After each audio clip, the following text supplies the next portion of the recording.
Үзөналы Бөкөнбаев 73 жашта. Ардактуу эс алууга чыккандан кийин минтип неберелери менен убактысын өткөрүп, алардын татыктуу жаштардан болуп чоңоюусун тилек кылып отурат. Жаштыгын колхоздун чарба жумуштарына арнап, кийин эгемендүүлүк жылдарында жеке чарба болуп бөлүнүп, талбай мээнетин кылган. Биздин жаштык сой суана туш болду балам. Колхоздо болду, колхоздун ичинде шофер болуп, водитель болуп иштеп калдым. Чабандар менен тоого малын көчүрүп, жүгүн ташып, ошондой эмгектерди кылып жүрдүк. Каркалыкмузда эки чарбага чыгып, өсүүчө эмгектенип калдык, жерди бөлүп алдык. 3 гектар 69 сотик бала чакабыз менен жер тийди. Ошого эмгектенип, балдарым менен эмгектенип калдык. Анан пенсияга чыгып калдык, ошо менен азыр эми Кудайга шүгүр пенсия куракта эс алуудабыз.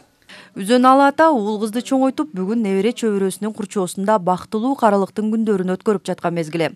Мындан улам пенсиясын алардын каалоолорун аткарууга жумшап, неберелеринин сүйүктүү чоң атасы.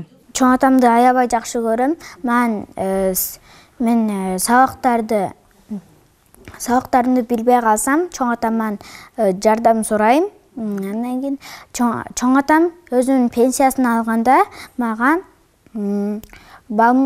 магазинге барып алып, мага өзүмдүн каалаганымды алып берет. Балмуздак дагы мен өзүм каалаган не алгым келсе ошону алып бер дейт. Үзөналы ата өлкө башчысы Садыр Жапаровдун пенсия курагындагы аталар менен апаларды, коомубуздун аярлуу катмарындагылардын жашоо шартын эске алуу менен жөлөк пулдарды жогорулатып жаткандыгына, анан да социалдык тармактын кызматкерлеринин эмгегин баалап, аларды да көңүл сыртында калтырбай, маяналарды көтөрүп жаткандыгына кубанып, аксакалдык батасын берип келет. Орду колдон алып, жеңилин жерден алып дегенде балдар иштейт, өстөрү Кудайга шүгүр. Пенсиямды алганда эмне кылмак элем аны? Бар обеспечение болгондон кийин пенсияны берем, келиндериме берем, балдарга. Алла бирдем керегиңерге жараткыла. Анан эми азыр деле Кудайга шүгүр анайын. Мамлекеттик колдоолордон сырткары, аталган аймакта жашаган пенсия курагындагы 823 кары-картаңдар жана жардамга муктаж жарандар өзгөрүш айыл өкмөтүнүн да колдоосуна жана камкордугуна алынган. Ар кандай донорлор менен, проекттер менен келип калгандан, акчалардан, ундардан, ушундай келген каражаттардан постоянно жардам берип турабыз.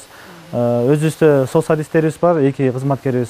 Алар пенсионерден алып калууну сурап турат. Өзгөрүш айыл аймагында бүгүнкү күндө ден соолугунун мүмкүнчүлүгү чектелген деп коет. Балдардын саны бүгүнкү күндө 146 бала болсо, аларга дагы колдон келишинче айыл өкмөт тараптан, жергиликтүү бюджеттен, ошол эле ВУП ондон жардамдарыбызды берип туруп атабыз. Мен өзүм пенсионер менен дагы дайыма сүйлөшүп турам, барып акалдарын сурап турам. Алар да айтышып атат, ушу мамлекеттин пенсия көтөрүп бергендерине ыраазычылыктарын айтып, бүгүнкү күндө кичине болсо дагы баягы базар рыногу баасы көтөрүлүп атса дагы пенсиянын кошулганы буларга жакшы эле жөлөк пул болуп берип атат да.